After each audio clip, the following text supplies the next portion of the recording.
Kingstonian's first 3 points of the season here tonight, a 3-2 win against Wingate and Finchley. Hayden, did we get away with one there?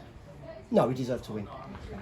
We deserve to win because what everybody in Kingstonian saw is a team that is not right at the moment, and we acknowledge that, and we did loads of work on the training ground to change the shape in preparation to this game, and that had relative success in so much as it definitely gave us a solidity, but it turned us very much into a counter-attacking team.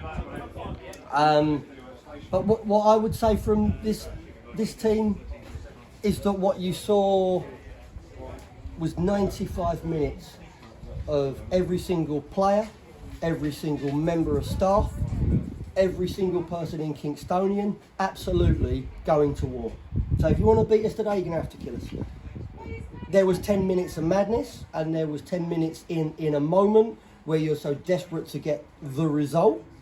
Emotions take over, emotions override the control, and consequently what we had been blocking out, suddenly there's balls coming into the box, the back players were defending blind at the far stick. That was an issue. But in a way, that makes the result even sweeter, because when you've had 2 or 3 bad results, and then you're 2-0 up, and then it's 2-2, teams with lesser personality lose.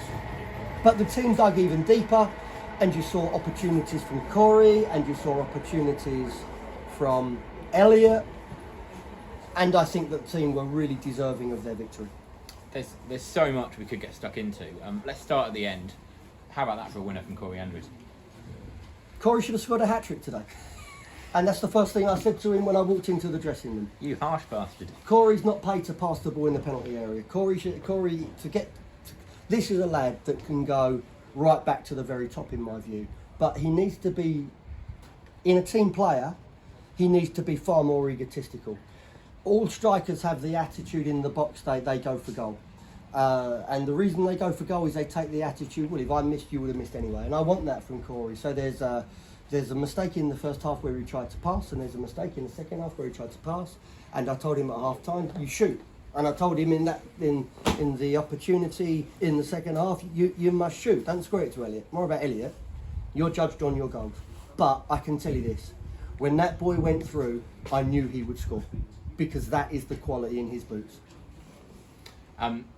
We obviously had a 2-0 lead after about 50 minutes of this game, and then very quickly it got back to 2-2. Yeah. You mentioned a little bit of kind of 10 minutes of madness. Yeah. What went wrong in those 10 or so minutes? Well, first of all, we changed the shape at half time, and the shape undoubtedly worked because that put us more on the front foot, and then we go to get the second goal early. I think the goals are a result of an attitude of mind, where you see a team that are fighting so hard for one another. They're fighting for the team, they're fighting for the club. Like I say, the decisions can be a little bit rash in that situation. I think if you win two or three games on the trot, then you don't play on emotion so much, you play on control and you play on concentration. And the heads got a little bit frazzled, and suddenly there was a little bit of panic after the first goal, and I was desperately trying to maintain the control and maintain a calmness and a concentration. And then they scored again, and then, let's be fair, the result's in jeopardy. But then you saw the beauty of the likes of Kenny Beanie, and the way Kenny Beanie suddenly started getting on the ball, and suddenly in the first phase of play there's a better control. Suddenly we're working the ball better. And I want to say, because I know that you're going to speak to them, for me, the best player on the pitch is Andre Coker today. We don't win without Andre Coker. Andre Coker was criticised by me when we played Craig, and the response from him has been amazing. He did very well in Horsham. He didn't play in Worthing. He was going to come on, but obviously the sending off changed the game. And I spoke to him before the game, and I told him how pleased I was with him. And he's come on today, and I think he's looked a level above.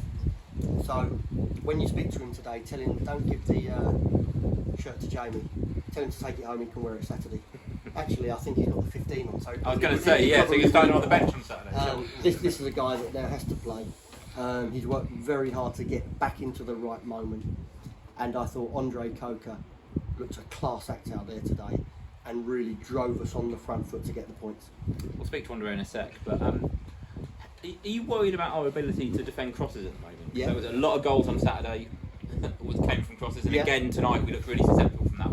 What's going on there, do you think? It's a good question. It's something that we worked on. It's something that we spoke about. You know, if you see last season, albeit Harry played a lot centrally. I know Harry is a right back. We saw Harry as a right back here last season. That was never an issue. That side of the pitch was locked out. Fabio was the best left back in the league last season. Nothing was coming down that side, and it's been an issue. It's been an issue on two fronts. It's been an issue, in fact, on three fronts. It's been an issue that they're not stopping the cross. They're not working hard enough to get their head down. So there's time and space to stop the cross. You're not quite seeing that. The marking in the box has been a little bit questionable, and I think there's been a few third man runs into the box which we haven't tracked, and the body shape of the players, particularly tonight, is wrong. There's a rule in football: if you are facing the ball, I can't see what's going on behind me, you have to keep your shoulders open. If as a left back you keep your shoulders open, then it doesn't matter, he comes onto your right shoulder, you just work it out with the left side into safe areas. And I think that comes from a little bit of lack of composure, because, you know, believe me when I say these boys were desperate to win today. I'm not ashamed to say that I was desperate to win today. But I wasn't desperate to win because we needed to win. I was desperate to win because I know what it meant to the club, and particularly I know what it meant to this group of players. So I was on the touchline today, and it wasn't a technical game of football. Today I was the general and they were the soldiers, and we had to win however we had to win, and it was about going to war, and I think that those boys did that today. Let's bring in Andre. Andre, well played. It's rare for a manager to say man of the match when you played about 25 minutes, but what can you tell us about your performance tonight? I think today's performance was more a team performance. I appreciate the accolades and the approval and praise, but I feel like the boys, especially like when we went 2-2, I think for us to win, I think there was maybe someone down injured or something. We got together as a team, and that obviously pulled us to into our huddle, and we just spoke and just said, let's relax and just play our football again, because to get ourselves 2-1 up, we did very well, and I think that was maybe the changer. I mean, it probably just fell in good hands that that's when I came on, but I feel like that talk there got everyone relaxed again, and then we saw the likes of Kenny, Gus, you know, like players getting it and passing forward, getting on the back foot, driving, and it was like you could see, I think, from the fans to the players, everyone had that drive to kind of try and get the goal, and you could see them, they couldn't keep up with us in terms of like the energy and the spirit. So I knew we wouldn't concede again. It was just about that one chance which fell to Corey and just putting it away. Indeed. Hayden talks a lot about the dressing room. It's rare we get to hear from someone inside it. What can you tell us about this team as a bunch of lads? Like, what's the togetherness like, and what was the feeling like after you go and score a late winner like that? To be fair, it's the first time I've seen some of the boys smile. But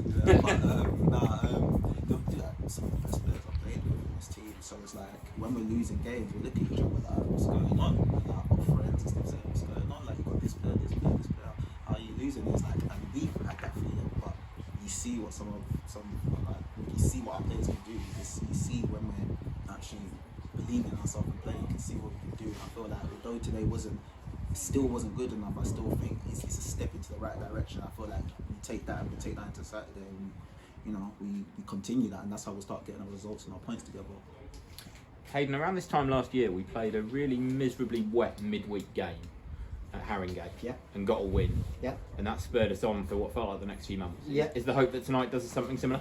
I think so. I think in the start of last season, because of the events of last season, it's been forgotten that we had 3 points after 5 games. Obviously, what's happened in the start of the season this year has been a little different, because the first 3 games were all quite credible draws, weren't they? I think we played pretty well. We could have won, we should have won. people feeling their way into a new club. And then we had a really bad bank holiday. And then there was the Merstham game, and then there was the Haringey game. And the Haringey game was really similar to that.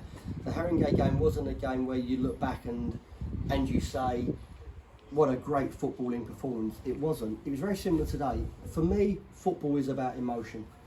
And you go through all of the emotions with the team. And in Haringey, in really difficult conditions, from minute 1 to minute 95, we went through every emotion. And today, from minute 1, from minute 95, we go through every emotion. And, you know, when you speak about teams and when you speak about spirit and when you speak about building new teams and new players that come into the team, it's days like this that generate that spirit. When they're on the floor and suddenly they pick themselves up, when they turn a corner, when they have to win and they've worked hard to win and they're desperate to win, they win. And sometimes they must understand football is the school of hard knocks. And we've had that. We knew Cray would be difficult. Cray have won every game so far. We knew Worthing would be difficult. They have done the same. I'm not papering over the cracks because they were very good and everybody knows that we wasn't. But I've absolutely no doubt that we will be where we need to be, and this team will improve and improve and improve and improve, because this team has amazing personality and the potential to do very well. And the personality is what we saw today. Andre, what do you think the difference was tonight compared to those previous games this season? I think the players just kind of said, you know what, it's like, I guess enough's enough. Like, we need to just actually like, we've been playing within ourselves and losing, so you may as well just go for it. And you saw players, as I said, players were forward passing, driving with the ball. That's what we need. Like, express your qualities, and I think that was the difference today. I think everyone was expressing their qualities, and barring that frantic 10 minutes, I think you look at it and you say this is a very positive step forward. Right, well, let's take this on Saturday at Enfield. We'll see you then.